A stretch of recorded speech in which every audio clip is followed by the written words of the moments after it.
My son called me a burden while clutching papers to transfer my house into his name. My daughter smirked and said, "Don't worry, we will send postcards to your funeral." That is when I understood they weren't just abandoning me. They were burying me alive. So I disappeared to Alaska for 10 days, returned with ironclad legal documents, and made certain they would inherit nothing but regret. Want to know what happened when I walked back into my ransacked home while they celebrated my supposed departure? Trust me, it gets brutal. Before we dive in, please hit that like button and subscribe so you never miss stories like this, and drop a comment telling me what state you are watching from. I was sitting at my kitchen table in Tucson, sorting through prescription bottles when my son Bradley walked in with that expression he used to wear. Before asking for money. Serious, practiced, fake. But this time my daughter-in-law Carmen was with him. "Mom, we need to discuss something important," Bradley announced. I set down my pill organizer and waited expectantly. Then Carmen delivered the blow, cold and rehearsed.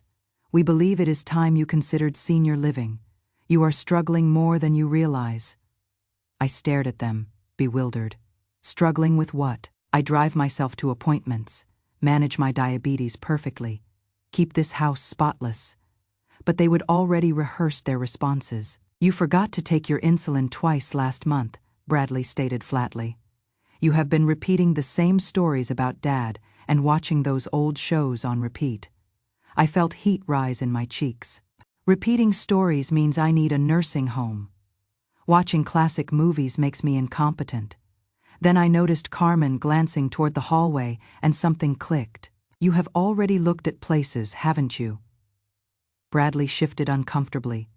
"Carmen's sister Grace has connections in the industry. She has identified several quality facilities that accept your insurance, and they even have craft rooms." That phrase hit like a punch, supporting me. I would raised Bradley alone after Richard died, paid for his engineering degree, helped him through 2 job losses. I owned this house outright and managed my own finances. "What support do you think you have been providing?" I demanded. Carmen folded her arms defensively. "We have been covering expenses you don't see. And honestly, it feels like you expect us to sacrifice indefinitely for your care." They had no idea I would been skipping physical therapy appointments to help pay for their daughter's gymnastics lessons. I stood and walked to the living room, feeling dizzy. And that is when I noticed gaps on my bookshelf. "Where are my photo albums?" I asked sharply. Bradley followed, attempting casualness. "We moved some items to storage. Figured it would help you start downsizing before the transition becomes overwhelming." "You touched Richard's memorial box," I whispered, noticing the space where his favorite books used to sit. "Everything's completely safe," he assured me. "We thought once you are settled somewhere more appropriate, you will not need so many reminders of the past."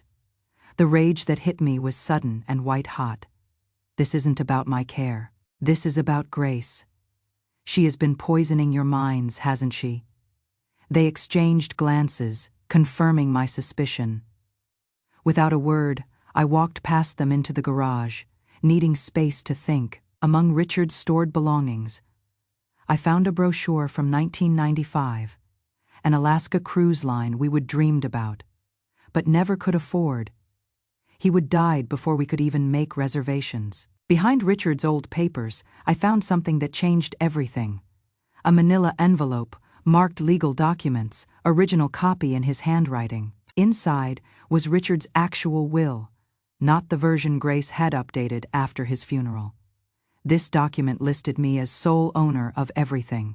No shared trusts, no mention of Grace having any authority. She would never filed this version, substituting her own paperwork instead. I placed the original will in my grocery tote like a secret weapon. I looked at the brochure again, and I made a decision that would change everything. I wouldn't argue with them. I wouldn't plead or fight. I would vanish on my own terms, and when I returned, they would discover just how badly they would underestimated the woman they tried to discard. I found Facebook and messaged Helen Rodriguez and Susan Chen, old friends from the college where I would worked. Both lived in the Pacific Northwest now. "Are you still talking about that Alaska cruise?" I am ready to join you. I booked a 10-day inside passage tour, leaving Seattle in 5 days. Perfect timing to celebrate my 67th birthday, surrounded by glaciers instead of strangers playing bingo. The confirmation felt like rebellion. Then I heard the kitchen door open. Carmen's voice drifted through. Where did she go? We haven't finished discussing the timeline. I slipped the envelope deeper into my tote and pretended to organize tools. When Carmen appeared in the doorway, I was holding a dusty wrench like I had been searching for it. What are you doing out here? It is freezing, she said, impatiently. Just looking for something to fix the leaky faucet. I lied smoothly. Wanted to handle it before you start showing the house to strangers. Her face went pale. Who said anything about showing the house? I smiled sweetly. Lucky guess. The next morning, I packed one small suitcase and hid the original will inside a pair of winter boots at the bottom. I told Bradley I was visiting Helen in Seattle for a week, which wasn't entirely false. They barely responded, probably relieved I would be gone during their transition preparations. I booked a budget flight to Seattle and deleted my location from the family tracking app Bradley had installed for safety purposes. At the airport, I received messages from both Helen and Susan. Yes, we are on the same ship. This will be incredible. They didn't ask why I would suddenly decided to join them. Real friends never need explanations for spontaneous adventures. That night, in a Seattle hotel, I ate room service pasta and felt something I hadn't experienced in months. Anticipation instead of dread. I wasn't sure what would happen when I returned. But I knew I would rather be watching whales breach in Alaskan waters than watching my children auction off my memories. For the first time in years, I wasn't waiting to be rescued. I was rescuing myself. When I stepped aboard the cruise ship, Helen spotted me first, waving like we were teenagers again. Susan rushed over with tears in her eyes. "You look terrible," Helen declared with a grin, which means you are exactly where you need to be. That evening in the Glacier Lounge, I met Thomas, a bartender with kind eyes. When I ordered Merlot, he tilted his head. Rough week, rough decade, I admitted. He offered the wine complimentary. My grandmother lived with us during her Alzheimer's. My uncle wanted to place her in a facility, but my mom refused to abandon her. She taught me that dignity doesn't disappear just because someone needs help. Something in me opened like a window painted shut for years, finally loosening. Later in my cabin, I received a video from Carmen. No explanation, just footage of her and Bradley toasting with champagne in my living room. "Happy early birthday, Mom," Carmen chirped. "Hope you are enjoying your little vacation. Don't get lost in the wilderness." Bradley raised his glass, grinning. Here is to finally living without constant guilt trips. Behind them, my living room was stripped bare. Family photos gone. My reading chair missing. Richard's desk cleared out. They were celebrating my absence like a holiday. I pulled out Richard's original will and began planning.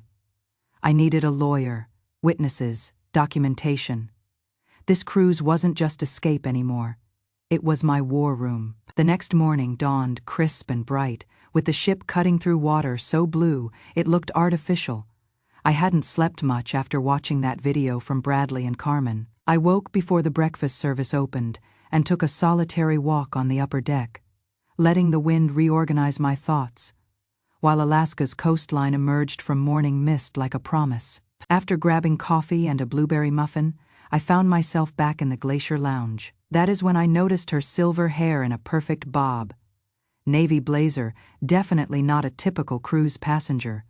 She ordered Earl Grey tea and sat alone with a crossword puzzle. Something about her radiated competence and quiet authority. I don't know what prompted me to speak.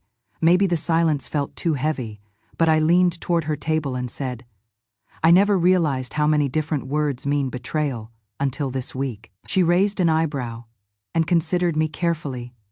Duplicitous, 9 letters. I smiled for the first time in days. That fits perfectly.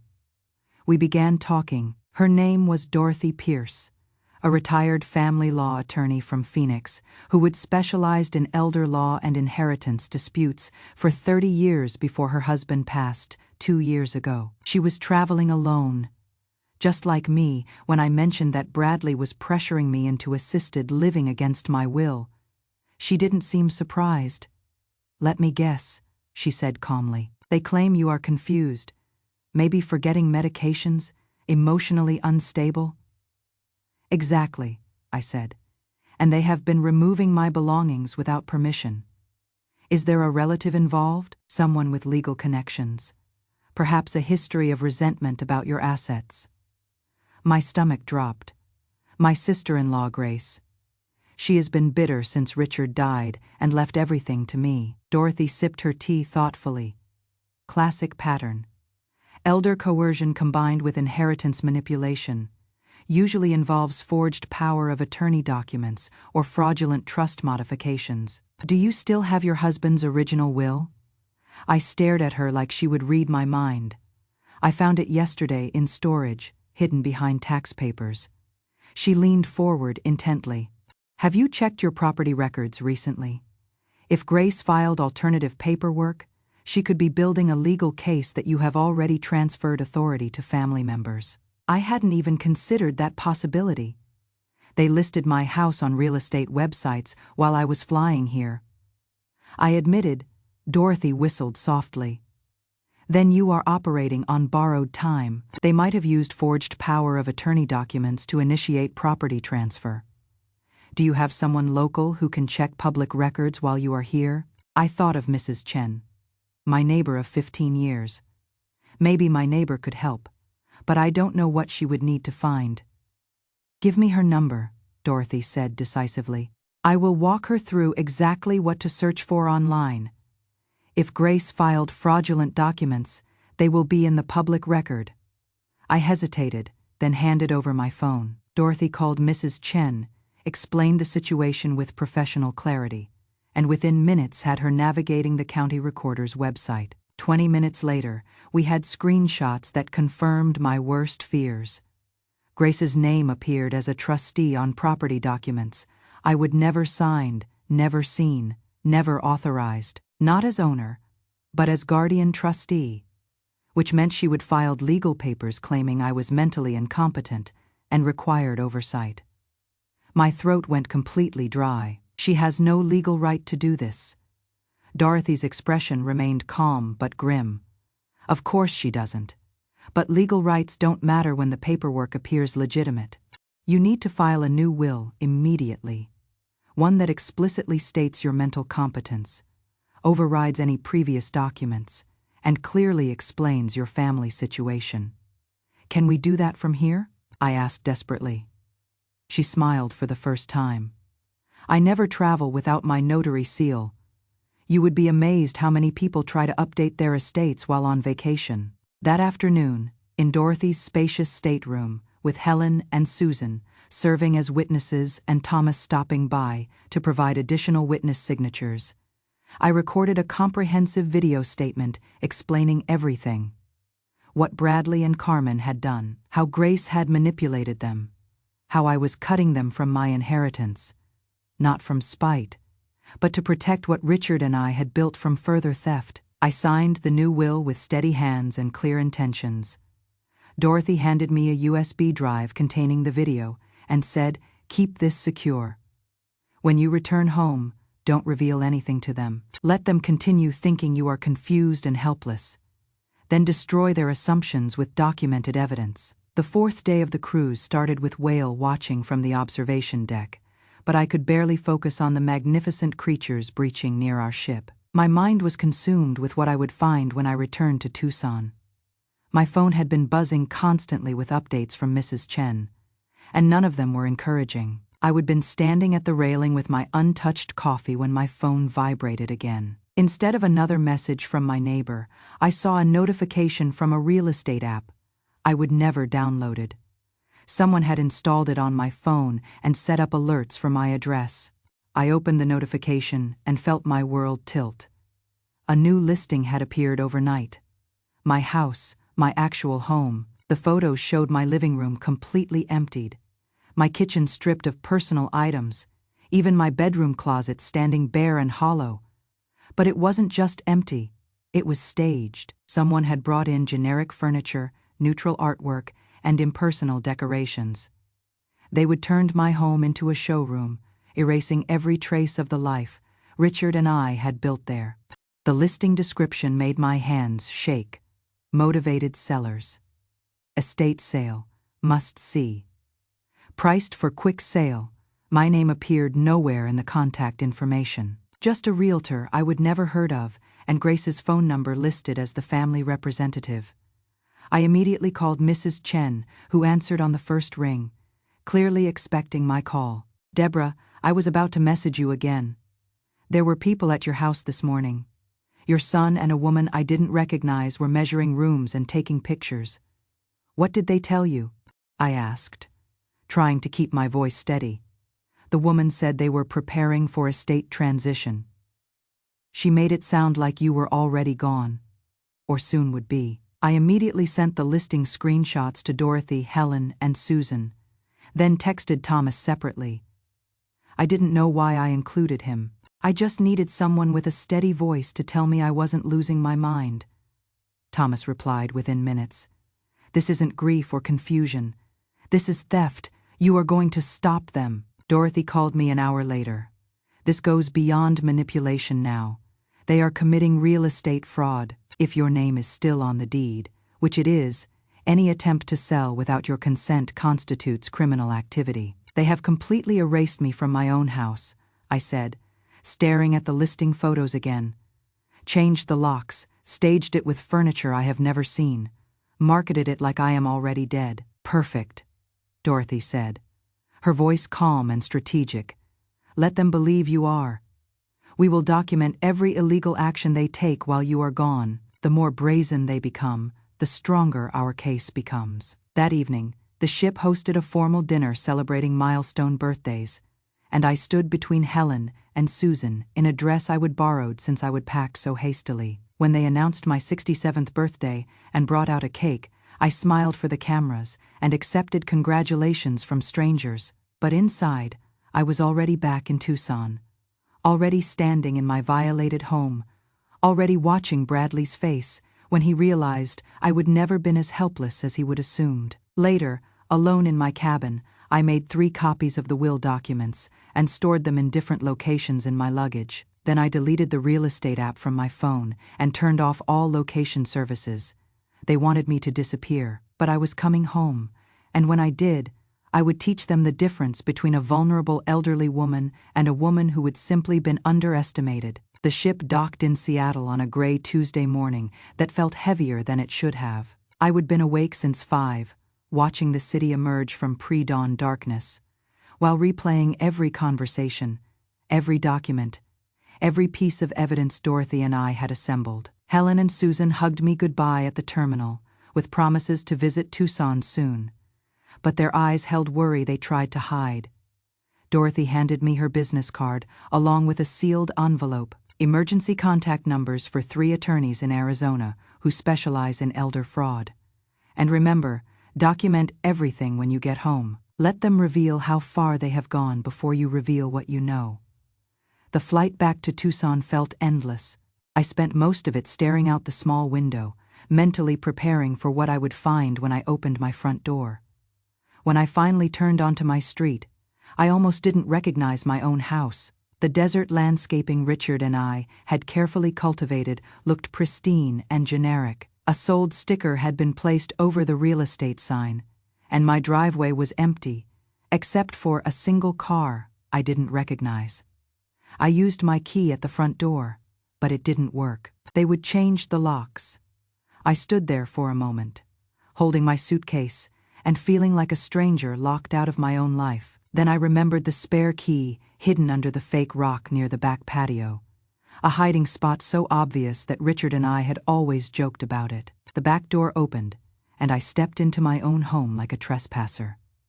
The silence felt oppressive, not peaceful. Every footstep echoed in spaces that should have been filled with familiar furniture and comfortable clutter. The living room was completely empty. except for a few pieces of generic furniture that looked like it belonged in a hotel lobby. My reading chair was gone. Richard's bookshelf had vanished. The family photos that had covered the mantel for decades had been replaced by a single, impersonal landscape painting. I walked through each room methodically, recording everything on my phone. The kitchen had been stripped of personality, no coffee mugs, no dish towels, no evidence that anyone had ever cooked a meal or shared a conversation there. My bedroom looked like a display model, all personal items removed and replaced with neutral linens and generic artwork. In what used to be Richard's office, I found boxes labeled donation and disposal filled with items I would been saving for years. Photo albums, Richard's favorite books, letters we would written to each other during his business trips, all marked for removal like unwanted clutter. I was standing in the hallway, filming the destruction, when I heard the front door open. Bradley spotted me immediately as he entered the living room. He froze like he would seen a ghost, which I suppose he had. "Mom," he said, his voice caught between surprise and something that looked like guilt. "You are home early." Carmen glanced around nervously, probably calculating how much I would seen. "We thought you were enjoying your vacation." Helen said, "You were having a wonderful time." "I did have a wonderful time," I said calmly, still holding my phone, learning about elder fraud laws and documenting property theft. Very educational. Bradley stepped forward defensively. "We haven't stolen anything. Grace showed us the legal documents. You signed over power of attorney for your own protection." I laughed. "But it wasn't funny." "Show me those documents, Bradley. Let's review my signature together." His face went pale. "Grace has all the paperwork. She is handling the legal aspects." "I am sure she is," I said, "along with the real estate sale, the furniture removal, and the lock changes. Very thorough for someone with no legal authority over my property." Carmen found her voice. "You cannot just walk back in here and undo everything. We have made commitments, signed contracts." "With whose authorization?" I asked. Under what legal standing? The silence stretched between us. I could see them both realizing that they would never actually verified Grace's claims, never questioned her authority, never confirmed that any of their actions were legally valid. "You both need to call Grace immediately," I said finally, "because tomorrow morning we are going to court, and this time I will have witnesses, documentation, and video evidence of everything you have done while I was supposedly vacationing." I walked past them toward my stripped bedroom, leaving them standing in the empty living room like children caught breaking something expensive. Behind me, I heard frantic whispering and the sound of phone calls beginning. They would spend 10 days believing I was safely out of their way, confused and manageable. Instead, I would return with an arsenal of legal documentation and the strategic advice of a retired attorney who would fought these battles for 3 decades. Tomorrow, they would learn the difference between their assumptions and reality. I didn't sleep that night, not because I was anxious, but because my mind wouldn't stop processing every detail of what I would discovered. The systematic erasure of my existence from my own home felt like something deeper than mere greed. It felt like they would been planning this for far longer than I would realized. I spent the early morning hours sitting in Richard's former office, surrounded by boxes of our belongings marked for disposal, carefully documenting every item with my phone. At 6:30, I made coffee in a kitchen that felt like a stranger's and called Grace. She answered on the second ring, probably expecting news from Bradley or Carmen about their progress. "We need to talk. Today," I said without preamble. "Deborah, you are back early. I hope your little trip was relaxing."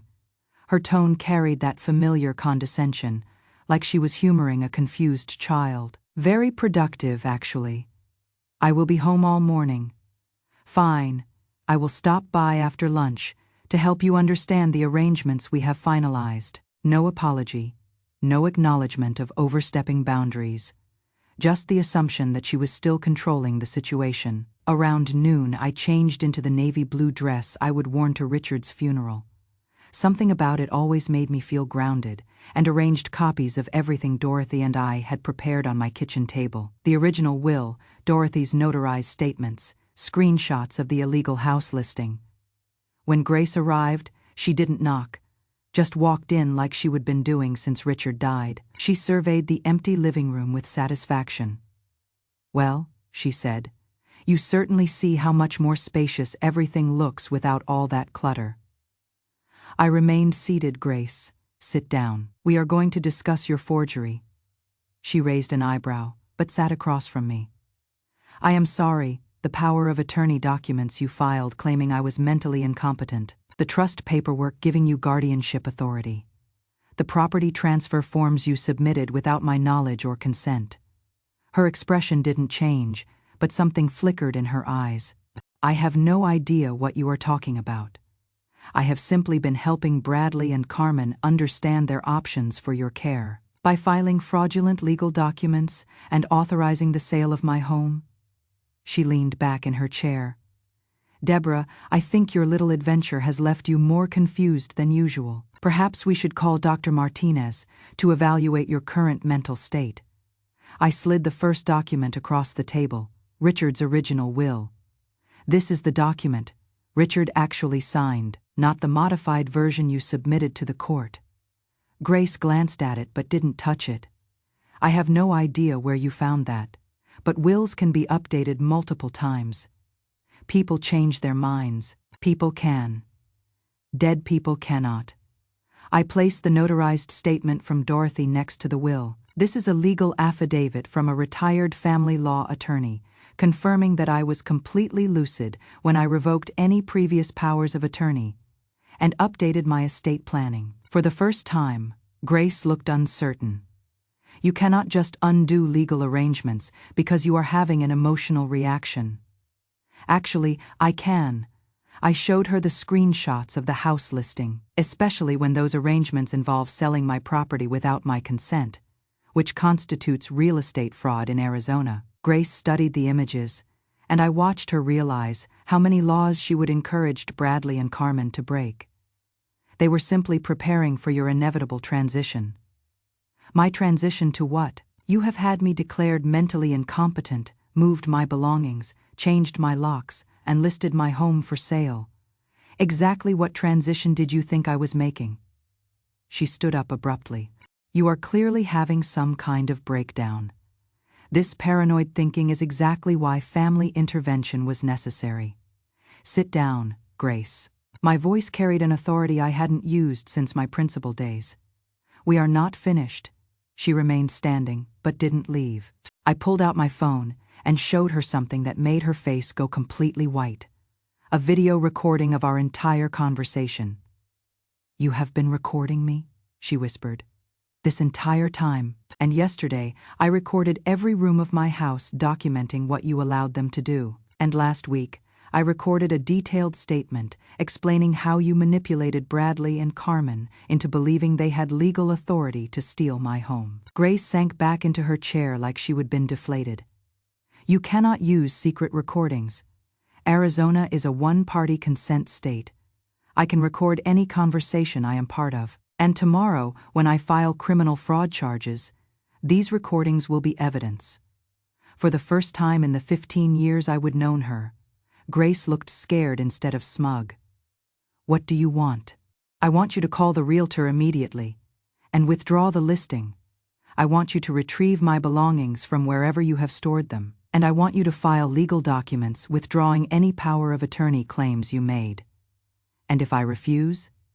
I smiled for the first time since returning home. "Then I will see you in court, where you can explain to a judge how you forged estate planning documents for a living woman who was traveling in Alaska, with witnesses who can testify to her complete mental competence." Grace stared at me for a long moment, probably calculating whether she could still control this situation. Finally, she pulled out her phone and made 3 calls, to the realtor, to the storage facility, and to the county office where she would filed fraudulent paperwork. When she finished, she looked up at me with something I would never seen from her before, respect mixed with resentment. "You are not who I thought you were." "No," I agreed. I am not who you tried to make me. After Grace left, I sat in my empty house and allowed myself one moment of pure satisfaction. Then I called Dorothy to report that Phase 1 was complete. Tomorrow, I would deal with Bradley and Carmen. But tonight, I was simply a woman who would reclaim her own life. The courthouse felt different this time. Not intimidating, but purposeful. Like walking into a place where justice actually meant something. Dorothy had flown in from Phoenix to represent me, carrying a briefcase that contained 3 weeks of carefully assembled evidence documenting systematic elder fraud. I would dressed in the same navy suit I would worn to school board meetings when parents challenged my library policies. Something about it made me feel professional and unshakable. As we walked through the marble corridors, I caught sight of Bradley sitting on a bench near the hearing room, looking like he hadn't slept in days. Carmen stood nearby, clutching a folder and whispering urgently into her phone. Grace was nowhere to be seen. She would apparently decided that discretion was the better part of valor after our kitchen table confrontation. When the bailiff called our case, we entered a small family court chamber where everything felt both formal and personal. Judge Patricia Hernandez presided, a woman in her 50s with sharp glasses and an expression that suggested she would heard every family sob story imaginable and wasn't easily manipulated. Carmen's attorney started with predictable arguments. I was mentally declining, easily influenced by strangers, and had been manipulated into creating invalid legal documents during an emotional crisis. He painted Dorothy as a predatory lawyer who would take an advantage of a confused elderly woman. I sat completely still, watching Bradley struggle to make eye contact with me while his attorney described me as incompetent and unstable. When Carmen took the witness stand and tearfully explained how worried they would been about my episodes of confusion, I felt nothing but pity for how thoroughly Grace had convinced them. I was someone I wasn't. Then Dorothy stood for our presentation. Your Honor, I would like to introduce evidence demonstrating Mrs. Richardson's complete mental competence during our legal consultations. She played the video I would recorded on the cruise ship.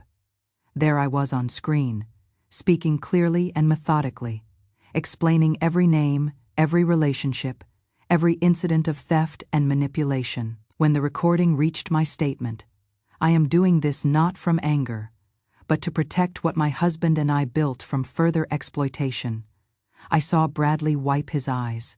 Next came the photographs of my systematically emptied house, the screenshots of the illegal real estate listing, Mrs. Chen's written testimony about unauthorized entry into my property, and finally the forged trust documents Grace had filed compared to Richard's legitimate will. Judge Hernandez examined each piece of evidence carefully, then looked up at Carmen's attorney.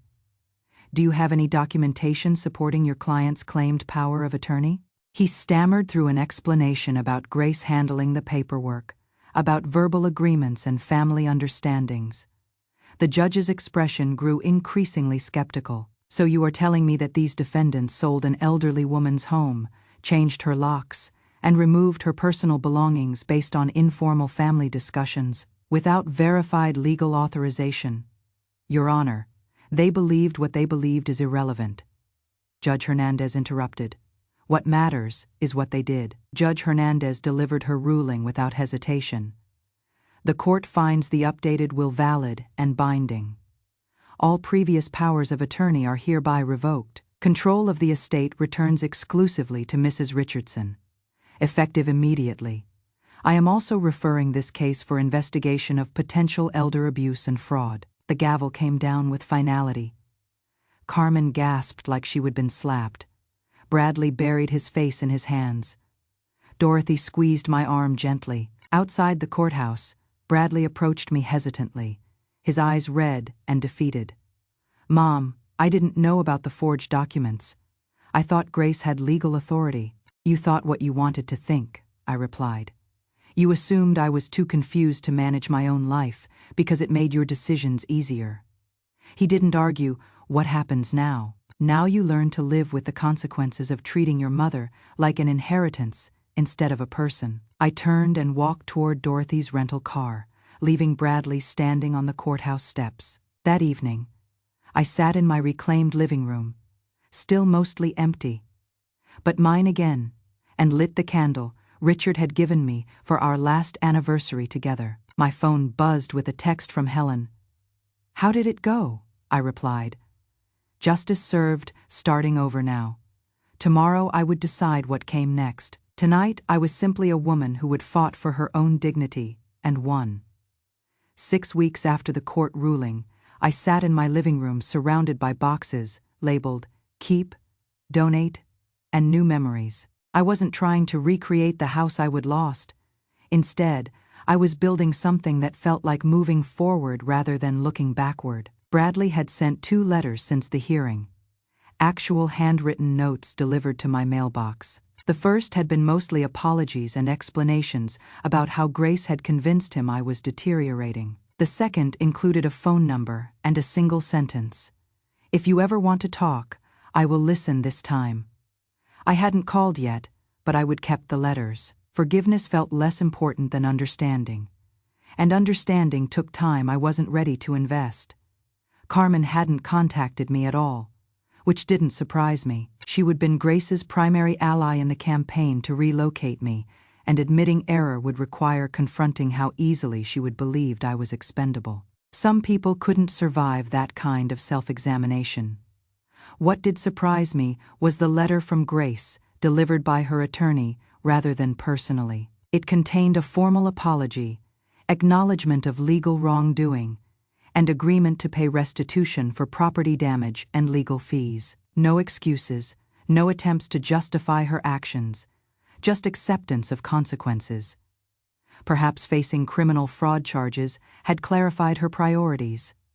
The real surprise came from an unexpected source. A reporter from the Arizona Republic had contacted me about writing a feature story on elder fraud, using my case as an example of how families could systematically exploit vulnerable adults while appearing concerned and helpful. I agreed to the interview, not for attention, but because Dorothy was right.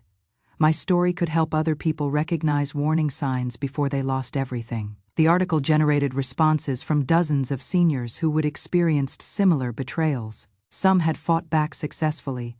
Others had lost homes and savings to relatives who claimed to be acting in their best interests. 3 women asked me to speak at their community centers about protecting assets and recognizing manipulation tactics. That is how the Dignity Defense Network began, a practical response to people who needed information and support. I partnered with Dorothy, and within 2 months, we were providing free initial consultations for seniors facing family financial pressure. The funding came from an unexpected source. When my house finally sold, at my choice, to a young family who loved the mature landscaping Richard had planted, I used the proceeds to establish the network as a legitimate nonprofit organization. I moved into a smaller place near the mountains where I could see sunrise every morning, without remembering conversations I wished had gone differently. 1 year later, I stood at the same Seattle cruise terminal where everything had changed. But this time, I wasn't fleeing or hiding. I was there as a guest speaker for the National Elder Rights Conference, addressing an audience of social workers, attorneys, and advocates who understood exactly what it meant to be betrayed by the people who were supposed to protect you. Helen and Susan met me at the ship, both grinning like we were planning another escape instead of celebrating survival. Thomas was working the same bar where we would first talked, and he greeted me with cranberry juice and a knowing smile. "Still fighting the good fight?" he asked. "Still listening to people who need to be heard," I replied. That afternoon, I spoke to nearly 300 people about recognizing elder exploitation, documenting financial abuse, and maintaining dignity when family members tried to treat aging like incompetence. The applause felt less like praise than recognition. We were all members of a club. Nobody wanted to join, but everyone needed to survive. That night, I stood at the ship's railing, watching the lights of Seattle fade into darkness. Thinking about Richard, I wondered what he would have said about the journey that brought me here. I thought he would have been proud, not just of the outcome, but of the fight itself. My phone buzzed with a message from Bradley. "Saw the article about your conference speech. You look strong and happy. Still hoping we can talk someday." I read it twice, then typed back, I am not the same person you tried to put in assisted living. If you want to know who I am now, you will have to start from scratch." His response came quickly. "I would like that chance." I put the phone away and leaned against the railing, feeling salt air mix with possibility. Behind me were people who would try to erase me from my own life. Ahead was whatever came next, built with my own hands and my own choices. What do you think about standing up for yourself when family members try to control your life? Have you ever had to fight for your independence against people who claimed to know what was best for you? Drop a comment and let me know. And if you enjoyed this story, make sure to hit that subscribe button for more tales of people who refuse to accept other people's limits on their lives. Sometimes the most important battles are the ones we fight for our own dignity.